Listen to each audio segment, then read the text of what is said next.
द्या. MIDC चे मंत्री उदय सामंत यांना मी तुमच्याकडे पाठवतो.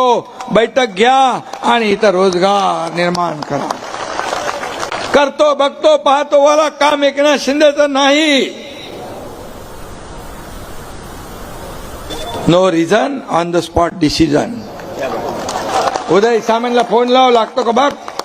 आणि म्हणून मी आपल्याला सांगतो, डॉक्टर नहाते आप लोगों के है चाहते और लोग भी है आपके चाहते.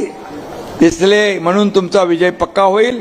24/7 काम करणारा डॉक्टर आहे आणि एकनाथ शिंदे पण 24/7 काम करणारा आहे.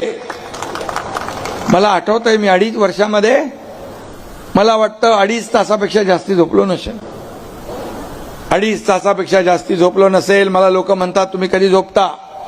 मी म्हणालो मी झोपा काढायला नाही आलोय, लोकांच्या झोपा उडवायला आलोय. नाही तर काम कसं होणार. काम कसं होणार. कमी चेंडूत जास्ती धावा काढायच्या. आणि म्हणून आपण काम केलं. या ठिकाणी मी एवढंच सांगतो, पांढरकवड्यात कुस्ती आणि कबड्डीची संस्कृती आहे. पेलवान आहे तिकडे. त्यामुळे विरोधकांना धोबी पछाड कसं द्यायचं तुम्हाला माहित आहे. धोबी पछाड देतो. आणि म्हणून कबड्डी आहे. कबड्डी देखील ऑलिम्पिक प्रो कबड्डी आपण सुरू केली. कबड्डीला चांगले दिवस आले. कुस्तीला देखील या ठिकाणी पैलवानांसाठी आपण काम करा. कोण आहे.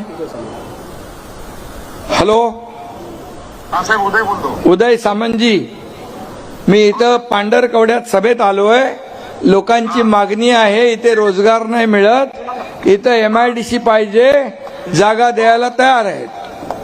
हो साहेब, नक्की आपण आचारसंहिता लागली की ताबडतोब कारवाई त्याची करू आणि MIDC मंजूर करू. तर शब्द देऊ मी त्यांना. हो साहेब, आपल्या आदेशाप्रमाणे मंजूर होणार. हा मग बघा, नंतर आदेश डावलू गडबड करायचं नाही. नाही नक्की होणार. हा ठीक आहे ओके थँक्यू. अरे जे होणार आहे ते करणार, जे नाही होणार ते नाही बोलणार. आणि म्हणून लाडकी बहीण योजना मी सांगतो, कोणी किती काही बोललं, अफवा पसरवल्या तरी मुख्यमंत्री माझी लाडकी बहीण योजना कधीही बंद होणार नाही.